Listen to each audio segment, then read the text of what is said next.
Hi guys, I'm Sean, and you're watching my channel Shopworx.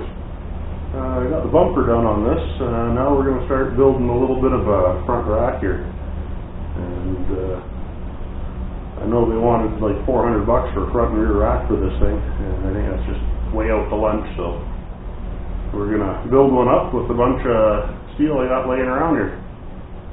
So total cost should technically be nothing. Alright, let's do it.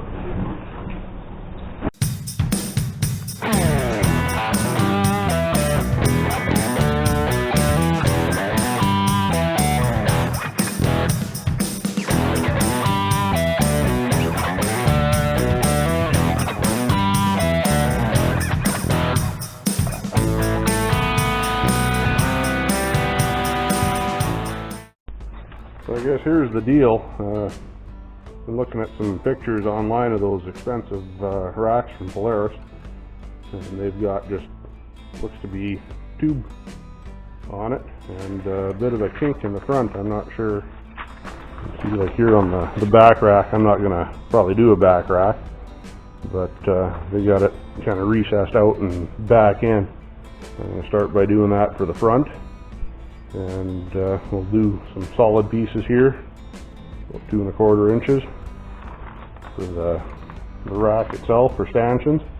I'm just going to drill up inside it with a 7/32 bit, tap it for 1/4 inch all thread, and then just use an eye lock on the bottom, so that's all their screws are doing right now. So we'll get cracking.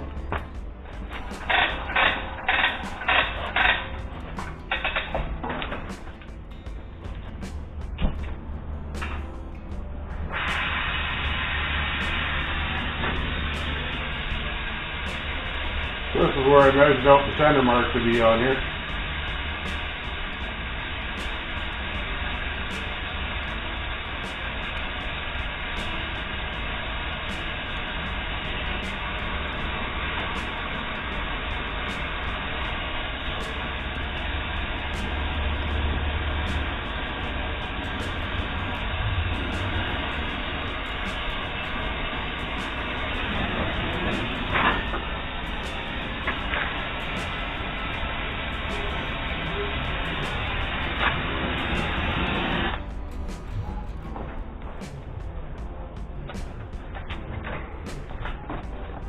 And we'll check that out and see how it fits.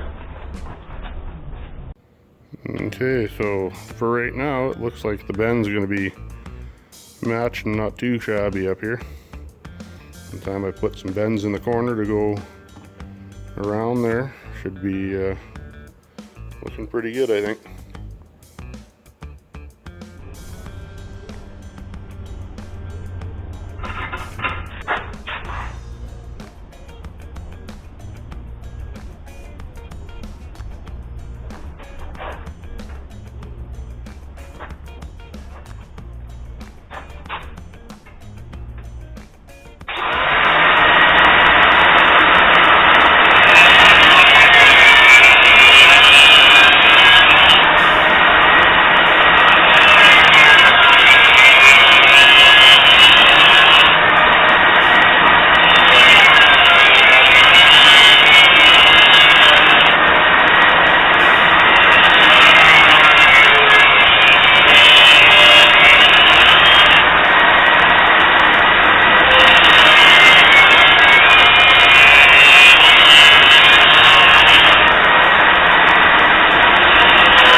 Idea what's going on?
Okay, so what I've got going here, I went and zip cut it in a bunch to get a radius that I wanted on there, just to form it to the angle I was hoping to get. I wasn't wanting a round corner, I wanted a bit of a blunt area there. So I got it all squared up and measured out, so that should work out now. We'll weld it up and get at her. Okay, I got it shaped out pretty much for what I plan to do here. I'm going to move it forward obviously still, but shaped out. We'll weld it on, even it up at the ends, and cut it off after.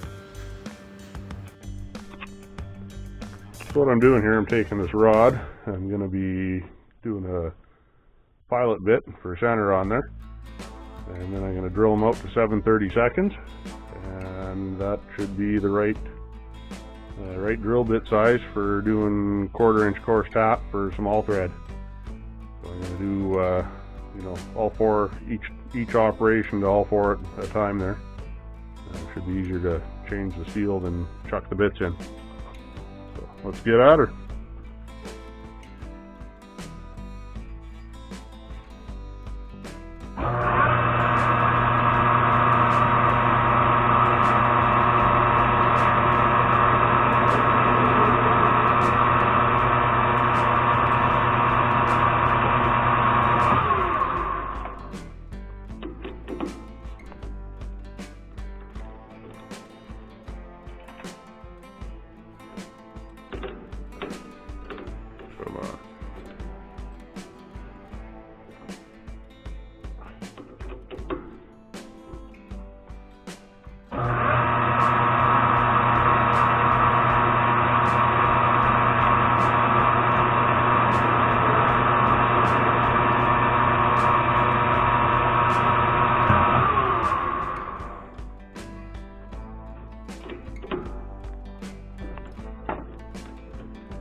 Okay, so I'm going to change them out to 7/32 now.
And of course,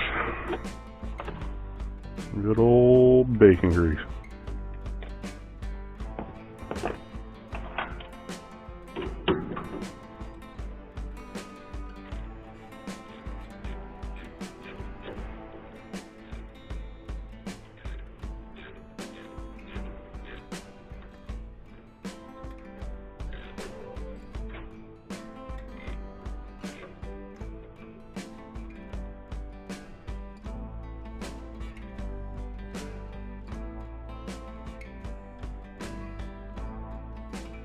Wouldn't say it taps like butter, but taps like grease.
Well, that's 4 of these drilled, tapped. Just got to brake clean them out and cut some all thread and Loctite them in. And they're all ready to go for the rack.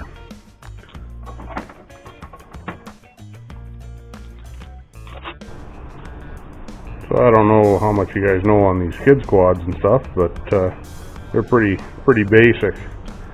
All the gauges and lights are, you know, basically you got to check engine light if it gets too hot. You got to fuel light if it gets down to near empty, and your neutral and reverse light. Obviously, if they're not lit up, you're either off or in gear. And no fuel gauge per se. You know, it's kind of nice if you go out, you know, go out west or whatever, and you have no fuel gauge. Kids take it for a run, you're not really paying attention, so every time you go somewhere down trails with them there, you always wanted to, at least I always want to spin it off and make sure they got at least half a tank or whatever. Always carry some on mine, but still, it's not really the point. A buddy of mine has a Polaris, I think it's 80 or 90 or something like that. I think it's fuel injected as well. But it's got a fuel gauge in it, and we were looking at it one day. And the cap is the same threads, and did some measuring with the tank, and it's about the same depth. So I got a gauge. I'm gonna put it in here after. At least it gives you an idea whether you're full, half, empty. You know, might not be 100% accurate, but it should be pretty close. I tried putting it in earlier, but this kill switch here is in the way, so I'm gonna relocate that or remove it, one of the two. And we'll get the fuel gauge going. I guess I should show you why I'm talking about that being in the way of hitting it there.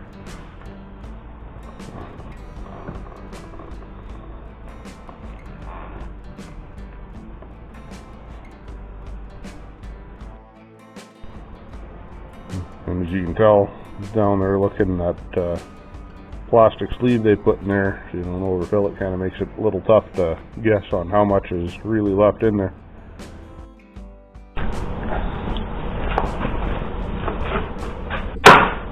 And we'll pull this apart here and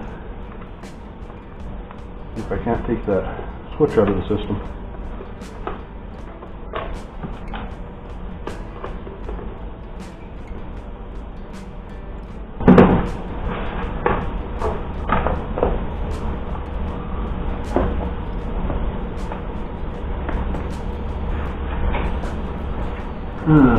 Good.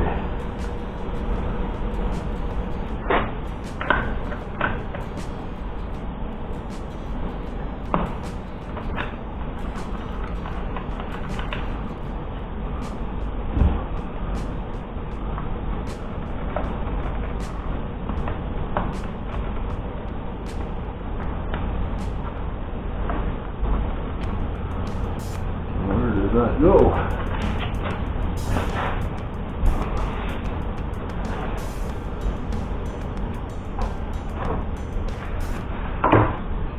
Well, so go my way.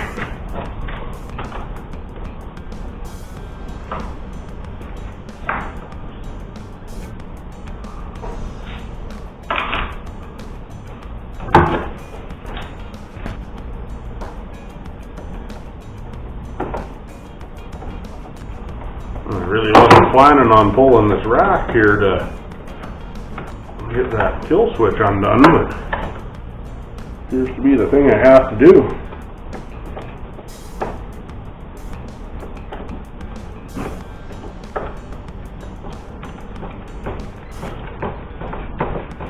At least I'll have 4 less bolts to put back in.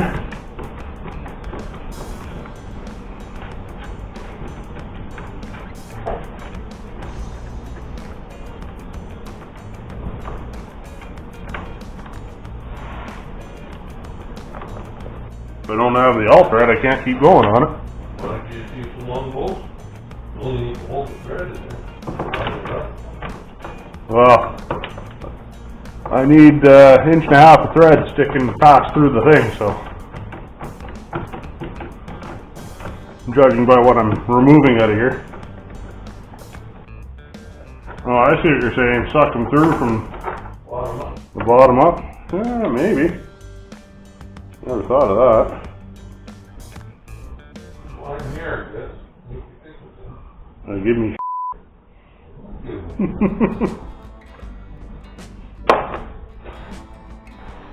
a little bar structure under here.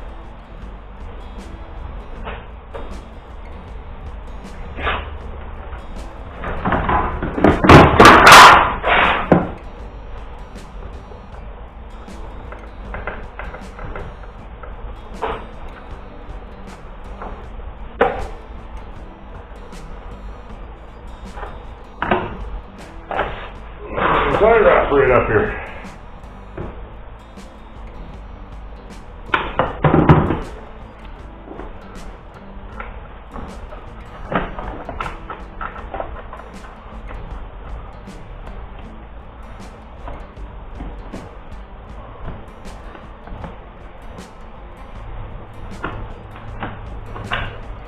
Now, I guess I'll go see if I gotta make a jumper and plug these together, or what I gotta do here. Are you taking it out? I'm not leaving it in. I got nothing. It's wide open.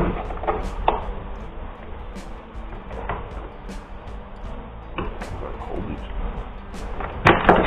It's meter clips.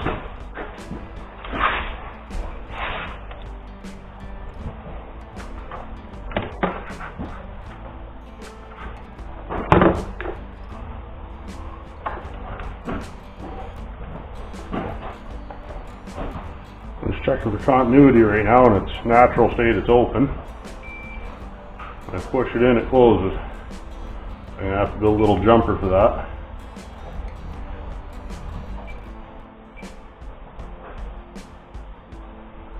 And we'll be back to life like normal. So this, if I ever need to install it again.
Tie wrap that back in place, and put it back together.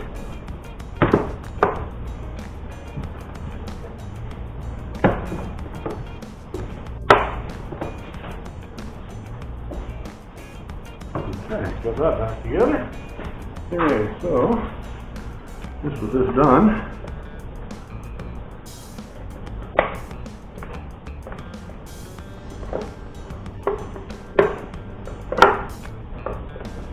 piece this back together here.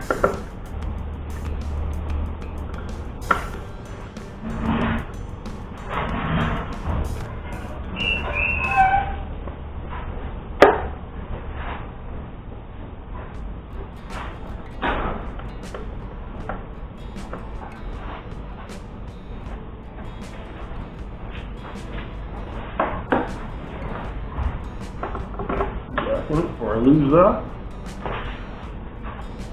put the rack back partially together. I didn't need to pull those other two bolts, but I did.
Well, you got a fuel tank for it? Yeah, had it for a long time. I just couldn't put it in because that switch was hanging down in the way of the travel on the handlebars. You put it on, but you couldn't turn with it. Oh, this thing. Yeah. Removing it.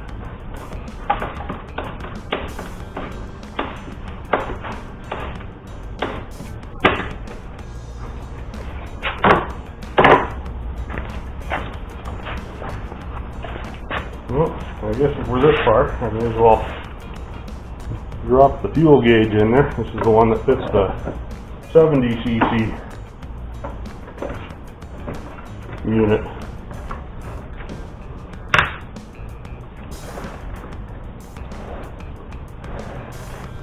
It just touches it. It's kind of It's nice to have a working fuel gauge on it. Give her a slosh.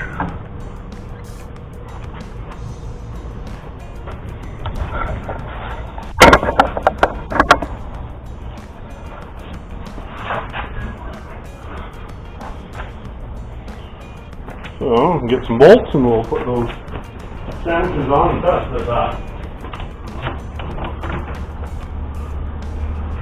Okay, so I'm going to have about that much thread inside each of these. That should work out quite nicely. Just going to put them on with no lock washers for now. Just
fit this rack.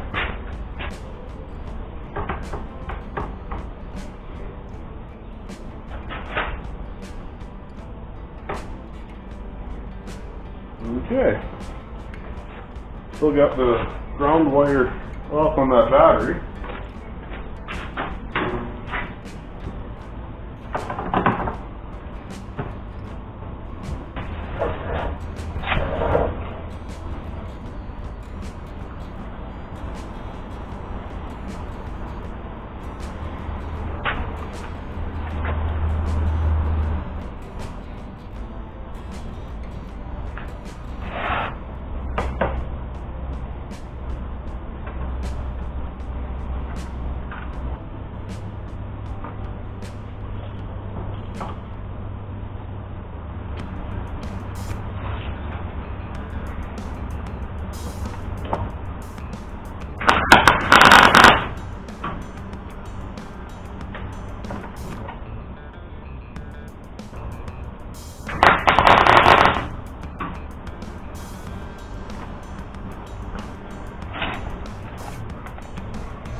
Here we are with this.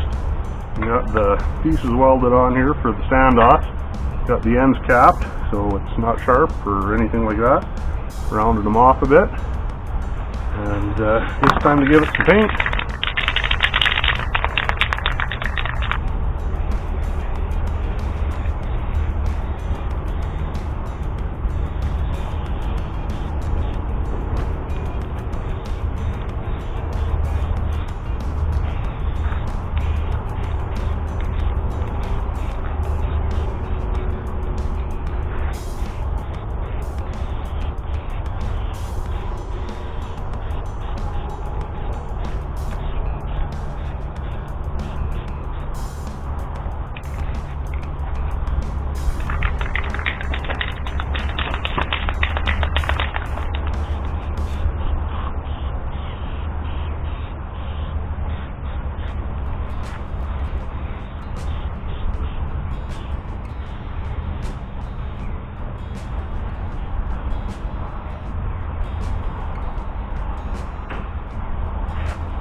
Rack's all dry, so we'll put it on here and see what she looks like.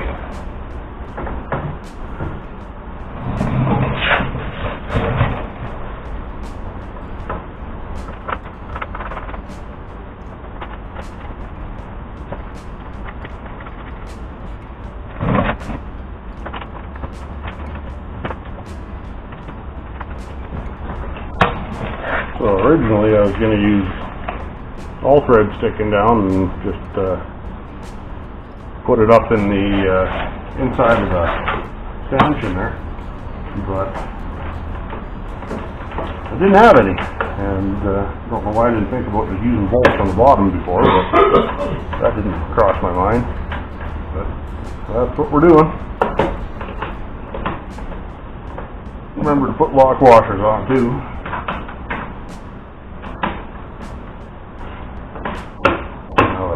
I'm not using the studs, I can't use an eye wash, so we'll see how this goes.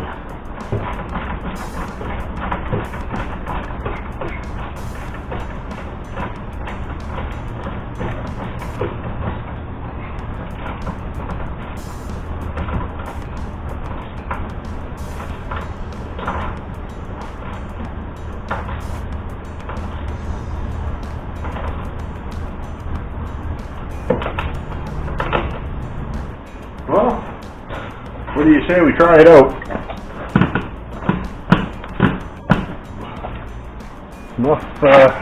Sturdy enough you can definitely lift it. So I'd say that's a win. And you'll tie stuff down on there, some bungee cords, punch kit, whatever. And that keeps her self-sufficient.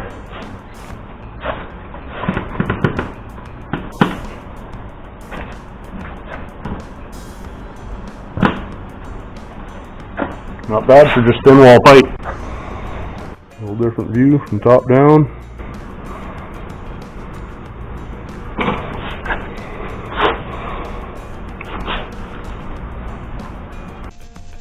Thanks for watching. If you want to see more videos like this, please remember to like and subscribe, and we'll try to keep it coming.